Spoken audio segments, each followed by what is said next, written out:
नमस्कार, मैं अनिल कुमार यादव। आज का हमारा टॉपिक है गुणनिरपेक्ष नीति के समक्ष चुनौतियाँ, अर्थात गुणनिरपेक्ष आंदोलन के समक्ष चुनौतियाँ एवं दबाव। देखिए, गुणनिरपेक्ष आंदोलन पिछले 50 सालों से इसके प्रभाव बढ़ता जा रहा है। जहाँ प्रथम बेलग्रेड शिखर सम्मेलन में केवल 25 राष्ट्रों ने इसमें भाग लिया था, वहीं आज इस आंदोलन से जुड़े राष्ट्रों की संख्या 120 हो गई है। आज गुणनिरपेक्ष आंदोलन संयुक्त राष्ट्र संघ के 2/3 सदस्यों, मानव जाति के आधे सदस्यों और 4 महाद्वीपों एशिया, अफ्रीका, यूरोप और लैटिन अमेरिका का प्रतिनिधित्व करता है।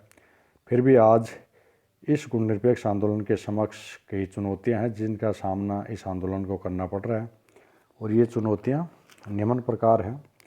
पहला है सैनिक दबाव। महाशक्तियाँ हैं वो गुणनिरपेक्ष राष्ट्रों पर सैन्य दबाव डालती है एवं ये महाशक्तियाँ अपने प्रभाव क्षेत्र का विस्तार करने के लिए गुणनिरपेक्ष नीति अपनाने वाले राष्ट्रों को सैनिक संगठनों के माध्यम से घेरने की कोशिश करती है। इसी प्रकार हिंद महासागर में महाशक्तियों की जो सक्रिय सैन्य गतिविधियाँ है वो भी इस गुणनिरपेक्ष राष्ट्रों के लिए एक चुनौती का काम है। दूसरा, गुणनिरपेक्ष देशों में आपसी तनाव एवं मनमुटाव है। ये जो गुणनिरपेक्ष देश है वो पर्याप्त रूप से संगठित नहीं है, उनमें एकता नहीं है।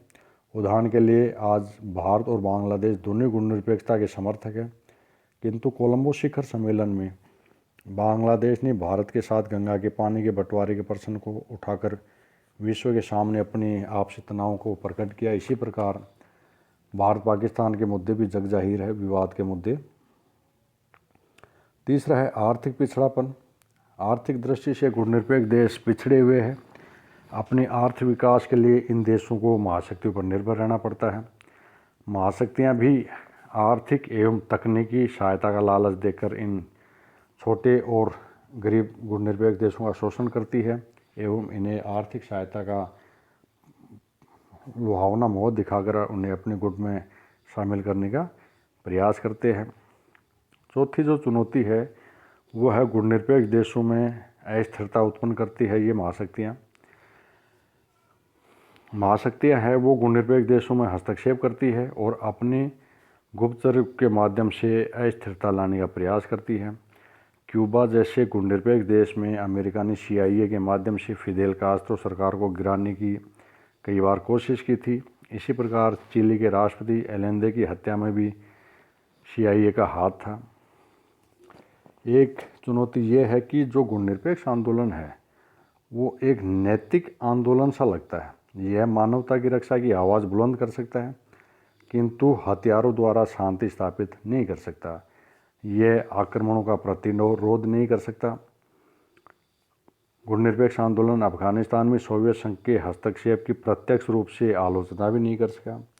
तो कहने का मतलब ये एक संकल्पना अवश्य है, किंतु धरातल पर इस हेतु को ठोस प्रयास नहीं है।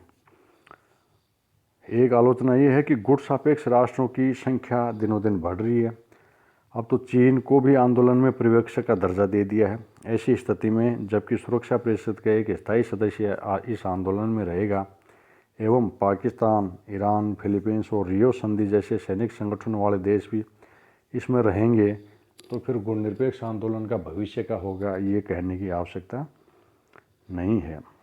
नमस्कार, धन्यवाद।